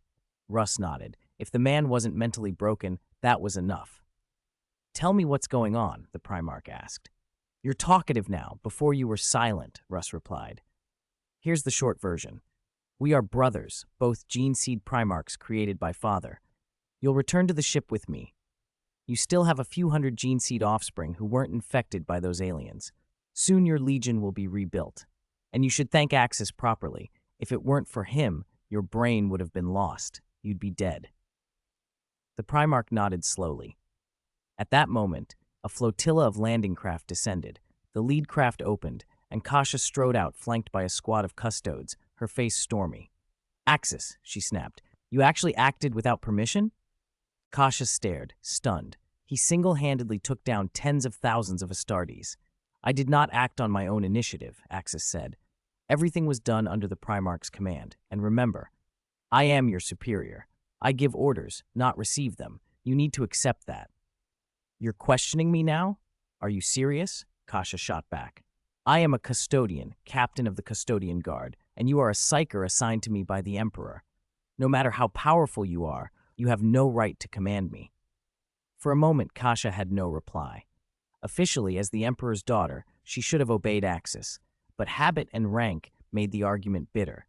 I was worried you'd be in danger, she said finally. It was too dangerous for just you and the Primarch to come here. Don't worry, Axis said, smiling. We're fine, and we brought a pleasant surprise. He nodded toward the second Primarch sitting nearby. Only then did Kasha notice him properly. The second Primarch was alive and apparently recovered. Her face went pale. How is this possible? The Primarch is alive, she breathed. The brain control device the Raiden had implanted had been, her father had told her, beyond saving. Imperial reports from rescued survivors said once that mechanism went into the skull, the subject either remained controlled or died. The implant ate away at brain tissue, and removing it would destroy the brain entirely. How had Axis managed this? And where were the rest of the Second Legion? The second Primarch looked around in confusion and met Kasha's eyes with equal bafflement. He smiled apologetically. A mortal officer stepped forward, concern written on his face. "Examine him at once. Lord Primarch, are you all right?" The second Primarch shook his head. "I am sorry, sir. I have lost my memory. My mind is scrambled. I do not know who you are, who I am, or where I am." Medics moved in and ran a quick series of checks. There were bruises and lacerations, but no fatal injuries. Overall, his condition was stable. He was alive and would recover, but disoriented and amnesic. Leman Russ let out a roar that bordered on a laugh. "Our brother lives. Nothing could be more worth celebrating." A young Imperial commander approached Axis, eyes bright with hope. "Lord Custodian, if you can save the second Primarch, can you free those Space Marines who were controlled?" Axis shook his head regretfully. "I'm afraid not. My repair is only effective on Primarchs. Their gene line and their brains have an unusual resilience and self-repair capability. Only that level can withstand my method. Mortals, even augmented Astartes, cannot tolerate the process. They are too far gone. The only option left for them is elimination." He paused. "The Custodians might be another matter. They are the most perfect of humans, second only to the Emperor and the Primarchs. They could be worth attempting." The commander's face fell. He had hoped his troops would be saved. He saluted and retreated, attempting composure. Russ looked over the ruined world with a hard eye. "There are still hundreds of survivors from the Second Legion on this planet. Go and rescue them." With the Primarch back and those survivors intact, exterminatus was unnecessary. The cleanup would be difficult, but manageable. Rescue teams swarmed the surface. They soon discovered something else. Everywhere on the planet were traces of high-altitude bombardment, but no shrapnel, no spent munitions.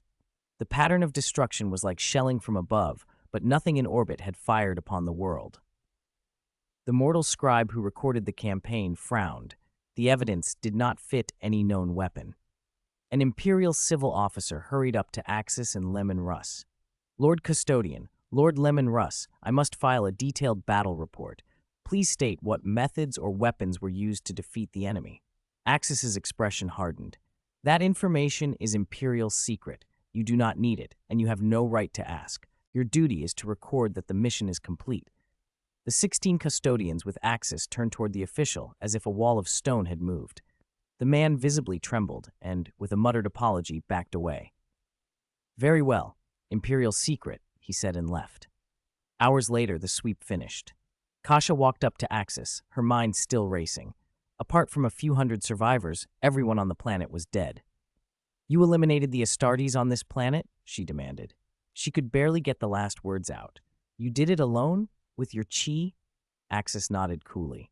Kasha's eyes widened. "You alone? Tens of thousands of Astartes in a matter of hours?" He allowed the barest hint of a smile. In truth, it had taken minutes, not hours, but he said nothing more. Kasha had tried to overestimate him before. She had still underestimated him. "This is Imperial business," Axis said at last. "Do not pry." "Don't be absurd," Kasha snapped. "You can only report to the Emperor through me. Whether the battle report is written by you or me, it must be presented to the Emperor by me. I am here to carry your messages. I will know everything you say to him." Axis met her glare without flinching. The standoff held, the Primarchs and the Custodians surrounding a planet scarred by unknown forces, a second Primarch alive but blank as a slate, and Kasha learning, belatedly, the true measure of the man beside her. Axis smiled and ignored Kasha, whose face had already darkened with anger. She couldn't be very old, yet she oscillated between strange maturity and sudden petulance. Sometimes she behaved like a child, other times like something far older. Could she be one of those rare psychers the Emperor had quietly nurtured since childhood? The thought intrigued him. He made a mental note to find out what the Jue, the awakened one, really was when he had the time. Search and rescue operations continued. Under the Imperial Army's vast sweep, the surviving Second Legion Astartes were soon recovered. They learned, to their relief, that their gene-father had somehow escaped the Raiden's control. The losses had been heavy. When the survivors were counted, they totaled just over 800. For a legion that should have numbered tens of thousands, it was devastating. Axis accepted it with grim pragmatism. Losing another 200 would still leave a force comparable to a later-era chapter. Once checked and stabilized, the loyal Astartes were put aboard a ship for medical treatment and transfer. This planet is secure for now. Return to the ship. We'll decide the next steps there, Axis said, then climbed back into the dropship alongside Leman Russ. He left his 16 custodes behind. He'd brought them along to obey his orders, but he did not fully trust them. Every legion kept its own secrets, fiercely guarded for the sake of its Primarch. The custodes, however, placed the Emperor above all. Axis did not intend, at least for the moment, to have anyone learn about the cultivator matter. Kasha huffed, stamped her foot, and turned away, convinced Axis and Leman Russ were hiding something. She suspected distrust, perhaps because she'd wanted Axis's gene seed earlier. She left in a sulk. Back aboard the Gloriana-class battleship Herafinko, Axis locked the two cultivators in a secret compartment and ordered them not to leave. Leman Russ, in better spirits than he had been in months, clasped Axis's shoulder. "Axis, my little wolf cub, you surprise me as always. You've done me a great service, truly." "You saved my brother," Russ said, relief brightening his face. He was glad he hadn't had to execute his kin. Even with amnesia, a Primarch on Holy Terra could be rebuilt. Their prodigious learning ability would likely restore what was necessary in time. Axis nodded, but the relief was tempered. The second Primarch's condition was worse than perhaps anyone wanted to admit. 2/3 of his brain had been damaged by the neural controller, especially the regions that stored memory. He retained only basic knowledge and reflexes. His old life was gone. He was a blank slate. For the Emperor, however, that bleak truth had a strategic advantage. A Primarch without memories could be shaped anew, and a fresh gene seed might be cultivated. "What about Exterminatus?" Axis asked. "Do the surrounding systems still need it?" "No," Russ replied. "There's nothing left to hide out there. This war cost one planet's population. We can repopulate with colonists from other sectors. The nearby systems don't need to be purged." He sounded almost casual. The Imperium, he pointed out, was expanding at an astonishing rate. Compared to when the Emperor had first found him 20-odd years ago, the Imperium's holdings had multiplied many times over, and the reconquest continued apace. 20 Astartes legions and the fleets of the Imperium were sweeping across the void, reclaiming billions of lives, stamping dozens of worlds back onto the Imperial map daily. In those 20 years, Russ had retaken at least 100 worlds. The shortage of ordinary citizens was not the Imperium's greatest problem. "This world still needs good defenses," Axis said. "The Raiden won't give up easily." Russ agreed. The wars with the Zidane had come 3 times, nearly throughout the Great Crusade. The first clash had involved the Dark Angels and cost that chapter heavily while also tangling with the second Primarch. Later, the Lion's return had influenced events in the Second War. The third conflict had nearly driven the Imperium to collapse. Only when the Emperor himself went to Mars and seized a secret weapon did the tide turn. Before the transmigration, many speculated that weapon had been a shard of the Void Dragon, an artifact the Emperor had used to defeat the Raiden. For now, the First Zidane War was over, but other fires were looming on the horizon. "It's the year 843 M30, Axis mused. 3 years ago, the Emperor discovered Prospero and brought Magnus back. Sanguinius will be returning this year, and the Lion will not be back for another 3. The Second Zidane War will flare up again within the decade. I'm almost looking forward to meeting the Zidane head-on." Russ shook his head and smiled ruefully. "None of that is ours to plan. Holy Terra will send orders on defense and reconstruction. Axis, about your 16 custodes, I want them to escort the second Primarch back to Holy Terra." Russ's request was practical and revealing.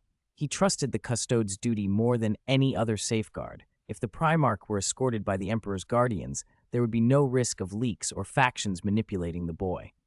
At the same time, having a dozen custodes in his retinue was awkward, and his legion had problems enough already.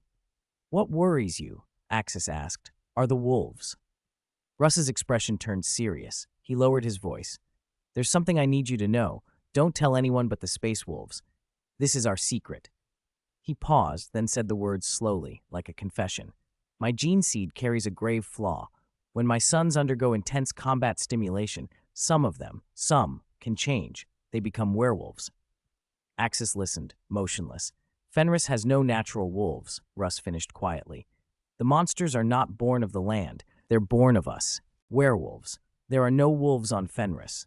It had become a notorious line, first spoken by Lionel Johnson, and it stuck. In his dealings with Leman Russ, Lionel Johnson and his genealogical offspring had uncovered the grim truth behind the Space Wolves' gene seed and summed it up with that dismissive phrase. In reality, every gene seed carries its flaws. The children of Sanguinius bear a savage thirst for blood. Magnus's 1,000 sons were warped by sorcery and mutation. The Primarchs themselves were born from the warp, and with that origin comes contamination, curses from the ruinous powers, subtle taints, unpredictable mutations. Leman Russ's gene seed was no exception. In later generations, the Space Wolves even maintained a hidden werewolf grand company. "Father, you're actually telling me this secret?" Axis asked. "Who else would I tell but you?" Russ replied. "I've always regarded you as one of my gene seed offspring. You weren't implanted with my seed, but by Fenrisian custom, you're my child."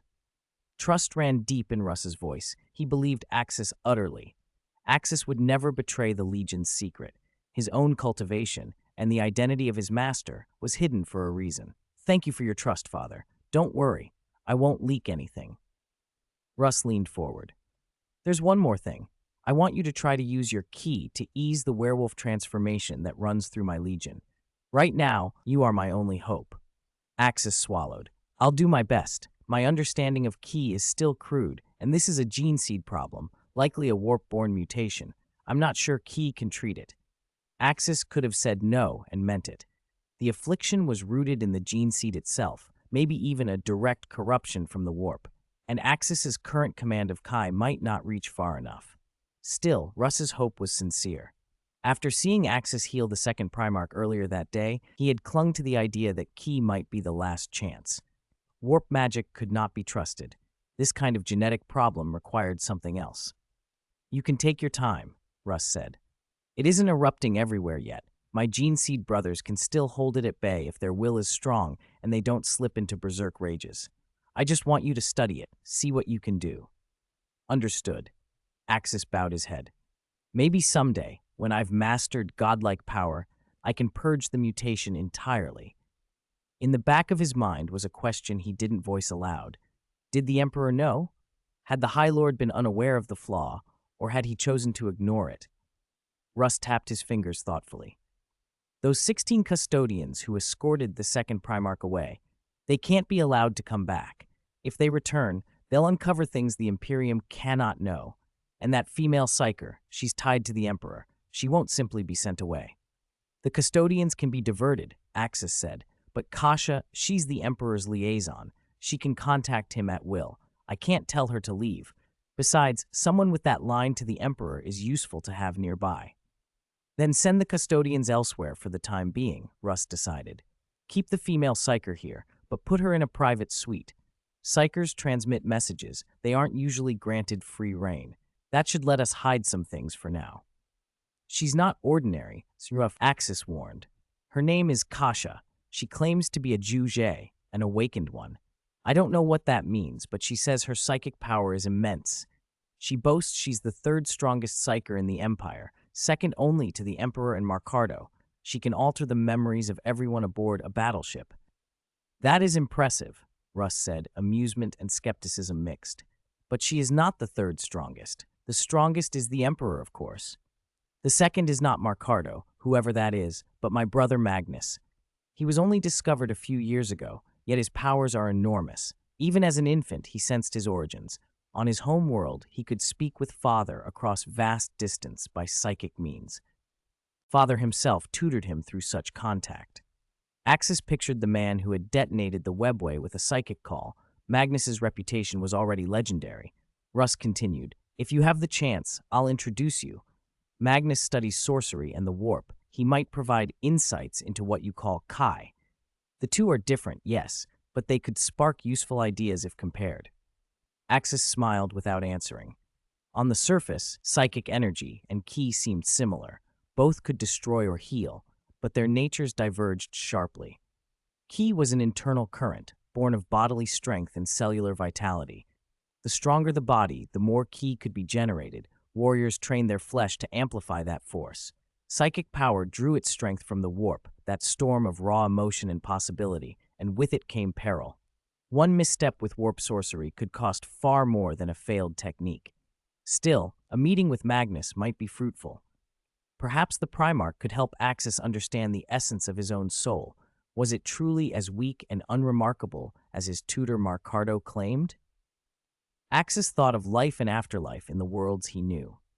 In the Dragon Ball cosmology, when ordinary beings die, they become an invisible mass of ki in the other world. Powerful enemies might retain form after death, even grow stronger through cultivation, marked only by an eerie halo overhead. The comparison wasn't literal, but the idea nagged at him. Perhaps ki and psychic substance were two faces of some deeper reality. For now, plans were set. Keep Kasha nearby, but contained. Distract the custodians. Study the gene seed. Axis would do what he could. Learn, experiment, and wait for the day his ki might be strong enough to heal what the warp had corrupted.